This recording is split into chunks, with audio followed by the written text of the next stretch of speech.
Hello అండి. నమస్తే. అందరూ ఎలా ఉన్నారు? ఐ హోప్ మీరందరూ బాగున్నారని అనుకుంటున్నాను. Welcome to my channel Kamli vlogs. మా ఫ్రెండ్ వాళ్ళైతే 1 మంత్ అయిందండి లీవ్‌కెళ్ళి. సో, వాళ్ళైతే ఈరోజు వచ్చేస్తున్నారు. నేనైతే చాలా హ్యాపీగా ఉన్నాను. ఇంకా అన్న విషయానికొస్తే అన్నకైతే నేను చేసే సాంబార్ అంటే చాలా ఇష్టం. సో, ఈరోజు అందుకని చెప్పి ఫుడ్ మొత్తం నేనే ప్రిపేర్ చేస్తానని చెప్పాను. ఫుడ్ ప్రిపేర్ చేద్దామని ఎప్పుడైతే స్టార్ట్ చేశానో అప్పటి నుంచి అన్ని ఆటంకాలే వచ్చినాయి. అదేంటి అనేది వీడియో మొత్తం చూడండి, మీకు అర్థమవుతుంది. ఇంకా ఫ్రెండ్ వాళ్ళకి భోజనం వండడం అంటే కక్క ముక్క అవన్నీ ఉంటాయి అనుకుంటున్నారేమో, అవేమీ ఉండవు. ఎందుకంటే వాళ్ళు ప్యూర్ వెజిటేరియన్స్ అనమాట. సో వాళ్ళ కోసం నేను చేసే వెరైటీస్ ఏంటంటే soya biryani and aloo curry, sambar, egg పుల్టా. అన్న అయితే ఎగ్ తింటారు, అందుకని చెప్పి అది కూడా అనుకుంటున్నాను. నాకు కూడా పాపతో అన్ని ఒక్కదాన్నే చేసుకోవడం ఇబ్బంది కాబట్టి ఇలా సింపుల్ గా అరేంజ్ చేస్తాను. ఇంకా వంట విషయానికి వచ్చేస్తే ముందైతే సాంబార్ చేద్దామని చెప్పి వెజిటేబుల్స్ అన్ని కట్ చేసుకుంటున్నాను. అండ్ మళ్ళీ ఇడ్లీ పాత్రనే తీసాను సాంబార్ కాయడానికి, ఎందుకంటే మా ఇంట్లో ఇంతకు మించి పెద్ద గిన్నె ఏమీ లేదు.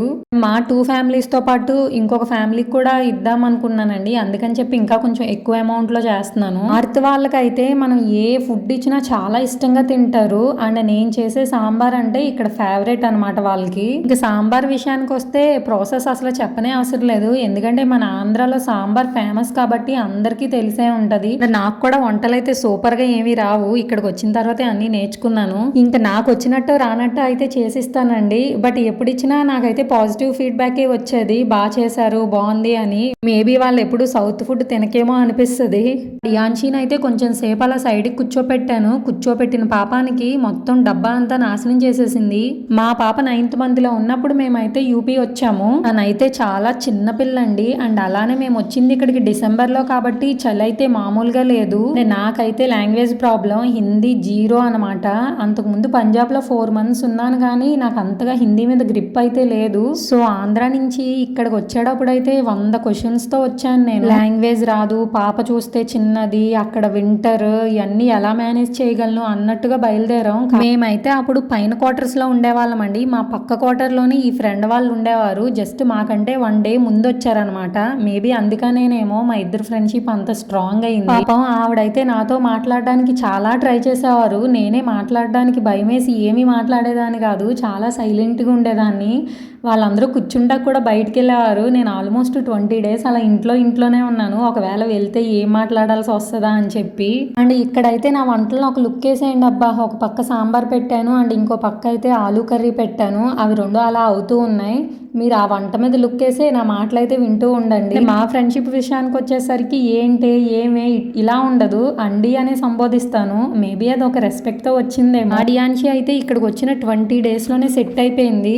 అంత చలిలో కూడా చాలా బాగా ఎంజాయ్ చేసేది. వెదర్ని ఏంటి, ఈ లొకేషన్ ఏంటి. ఎప్పుడన్నా మా డియాన్షి సతాయిస్తే పాపం ఆవిడ వచ్చి వాళ్ళ ఇంటికి తీసుకెళ్ళి, వాళ్ళ బాబు ఉండేవాడు, సో వాళ్ళ బాబుతో ఆడించేది. 1 గంట 2 గంటలు అలా చూసుకునేది. ఆ టైంలోనే నేను నా పనంతా చక్కబెట్టేసుకునేదాన్ని. నాకు వచ్చినట్టో రానట్టో హిందీలోనే ఆన్సర్స్ ఇస్తూ ఉండేదాన్ని. బట్ ఆవిడ ఎప్పుడు నవ్వుకునేది కాదు, నన్ను కరెక్ట్ చేయడానికి ట్రై చేసేది. నేనైతే హిందీ నేర్చుకోవడానికి మామూలు యుద్ధాలు చేయలేదు. బుక్ మీద రాసుకునేదాన్ని, హిందీ మూవీస్ చూసేదాన్ని, ఒకటి కాదనమాట. నేను ఎంతో కొంత హిందీ మాట్లాడుతున్నాను అంటే దానికైతే రీజన్ ఆవిడేనండి. ఎందుకంటే నాకు వచ్చినట్టు నేను చెప్పినా ఆవిడ అర్థం చేసుకుని నన్ను కరెక్ట్ చేయడానికి ట్రై చేసేవారు. మిగతా వాళ్ళందరూ నవ్వేవారు, ఆవిడ భాష మీకు ఏం అర్థమవుతుంది, మీరు జవాబిస్తున్నారు అని చెప్పి. కానీ ఆవిడ లేదండి, నాకు అర్థమవుతుంది, ఆవిడ చెప్పేదంతా నాకు అర్థమవుతుంది అని చెప్పి నన్ను చాలా ఎంకరేజ్ చేసేది ఆవిడ. ఇలాంటి వాళ్ళు ఒక్కళ్ళైనా ఉండాలండి లైఫ్లో, ఎందుకంటే మనం డౌన్ అవ్వకుండా మనల్ని ఎంకరేజ్ చేస్తూ ముందుకు తీసుకెళ్తారు. మా పాపను కూడా వాళ్ళ పాపలానే చూసుకుంటారు స్టిల్ ఇప్పటికీ కూడా. నాకు ఆ విషయంలో చాలా ముచ్చటేస్తుంది వాళ్ళని చూస్తే. అండ్ మోస్ట్లీ ఇంకొకటి ఏంటంటే నేను ఆంధ్రాలో సర్జరీ చేయించుకుని ఇక్కడికి 1 weekలోనే వచ్చేసాను. ఇంకప్పుడైతే ఈవిడ బ్రేక్ఫాస్ట్ నుంచి డిన్నర్ వరకు ఏదో ఒకటి పంపిస్తూనే ఉండేవారు. అండ్ మా పాపను కూడా వచ్చి తీసుకెళ్ళిపోయేవారు 1 or 2 hours అలాగా. మీరు రెస్ట్ తీసుకోండి కాసేపు అని చెప్పి. ఎవరు ఉంటున్నారండి ఈ రోజుల్లో అలాగా. ఏదైనా అవుతుంటే ఇంట్లో వాళ్ళే చూడడానికి కూడా హాస్పిటల్కి రావట్లేదు, అలా అయిపోయాయి ఇప్పుడున్న రోజులు. వీళ్ళైతే మమ్మల్ని ఎప్పుడూ వదలలేదు, హ్యాపీనెస్ లోనే కాదు ఇలాంటి సిచ్యువేషన్స్ లో కూడా చాలా స్ట్రాంగ్ గా నిలబడ్డారు మా వెనకాలైతే. ఇక్కడి నుంచి వెళ్ళిపోయాక మళ్ళీ మేము వీళ్ళని కలుస్తామో లేదో కూడా తెలీదు, ఎందుకంటే సిచ్యువేషన్స్ అలా మారిపోతాయి. మన నుంచి ఏమీ ఆశించకుండా చేసేవాళ్ళు ఈ రోజుల్లో చాలా తక్కువ అండి. ఈ లైఫ్లో కూడా ఇలా మీ నుంచి ఏమీ ఆశించకుండా ఉండే వాళ్ళు ఎవరైనా ఉన్నారా? ఒకవేళ ఉంటే కనుక కామెంట్ చేయండి అబ్బా ఒకసారి. అండ్ మన వంటల విషయానికి వచ్చేసరికి సాంబార్ అండ్ ఆలూ కర్రీ అయితే అయిపోయింది. అదొక సైడ్కి అయితే తీసేసాను. బిర్యానీ స్టార్ట్ చేద్దామని చెప్పి ఇండక్షన్ మీద అయితే పెట్టాను. పెట్టడమే లైట్ పోయింది అబ్బా. ఏంటో తెలియదు నా ముహూర్తం. లైట్ ఇలా పోవడం మొదటిసారి ఏమీ కాదు. చాలా సార్లు ఇలానే నేను షూట్ ప్లాన్ చేసుకున్న రోజునే లైట్ పోయేది. దానివల్ల నేను మొత్తం షూటే ఆపేసుకునేదాన్ని. ఎందుకంటే లైటింగ్ బాగోపోతే వీడియో క్లారిటీ బాగోదని చెప్పి. ఈ రోజు అయితే మనకు ఆప్షన్ లేదనమాట. సో లైటింగ్ అనేది డల్ అయినా వీడియో కొంచెం క్లారిటీ మిస్ అయినా ఏం అనుకోకండి అబ్బా. చూసేయండి ఏదోలాగా అడ్జస్ట్ అయిపోయి. ఇంకా నేనైతే సోయా చంక్స్ ఉంటాయి కదా, అదేనండి మిల్ మేకర్స్ ఉంటాయి కదా, సో వాటిని అయితే బాయిల్ చేసి ముందే సైడ్కి పెట్టేశాను. నాకు వచ్చినట్టో రానట్టో బిర్యానీ అయితే చేసేస్తున్నాను. పాప మళ్ళీ ఎలా తింటారో తెలీదు. అసలే ఆకలి మీద వస్తున్నారు ఆవురావురమంటూ.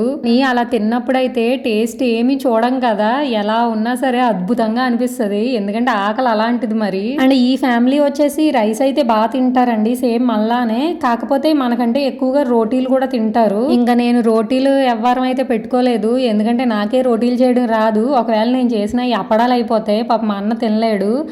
అందుకని చెప్పే నేను రోటీలు చేసేంత ధైర్యం అయితే చేయలేదు. వారు ఉంటే కొంచెం నాకు హెల్ప్ అన్నా చేద్దరు. ఈ రోజు మా వారికి డ్యూటీ ఉంది, సో అందుకని చెప్పి ఆయన ఇంటికి రాలేదు. నేను ఒక్కదాన్ని అన్ని మేనేజ్ చేసుకున్నాను. లైట్ పోయింది. అండ్ ఇంకొక ట్విస్ట్ వచ్చేసి సిలిండర్ కూడా అయిపోయిందండి. నా దరిద్రం అలా ఉంది ఈ రోజు. ఏం చెప్తాను చూడండి. బిర్యానీ అయితే మధ్యలో ఉందండి, అది ఆల్రెడీ రైస్ కూడా వేసేసాను నేను ఆ వాటర్ లో. అది మొత్తం బొగ్గు అయిపోద్దేమోనని భయం కూడా పట్టుకుంది నాకు. అయిపోద్దేమో అనుకుంటూనే ఉన్నాను. కరెక్ట్ గా అది ఈ రోజే అయిపోయి వచ్చింది. మా వారికి ఫోన్ చేస్తే నేను ఇప్పుడప్పుడే రాను, ఏం చేస్తావో చెయ్యి అన్నారు. ఇంకేం చేసేది లేక నాతో పాటు ఇంకో ఫ్యామిలీ కూడా ఉంటారండి, మన సౌత్ వాళ్ళే. సో వాళ్ళ ఇంటికైతే తీసుకెళ్లి గ్యాస్ మీద అయితే పెట్టేశాను. మాకైతే ఇక్కడ సిలిండర్ దొరకడం చాలా కష్టం. అందుకే ఇక్కడ మాక్సిమం అందరూ ఇండక్షన్ మీదే వండుతారు. బట్ మనకి ఎక్స్ట్రాలు ఎక్కువ కదా, నాకు ఎందుకు ఇండక్షన్ మీద వండిన కూర నచ్చదు. అందుకని చెప్పి నేనైతే స్టవ్ మీదే వండుతాను. నచ్చో చెడో అలా వంట అయితే చేసేసాను. ఇంకా వంట విషయానికి వస్తే చాలా బాగున్నాయి. ఎలా ఉంటాయా అనుకున్నాను కానీ నాకే నచ్చిందంటే వాళ్ళకి ఇంకా బాగా నచ్చుతుంది. సూపర్ గా వచ్చిందని ఆనందపడే లోపే అంట్లు చూసి అయితే భయపడి వచ్చాను. కనుక నచ్చితే లైక్, షేర్, సబ్స్క్రైబ్.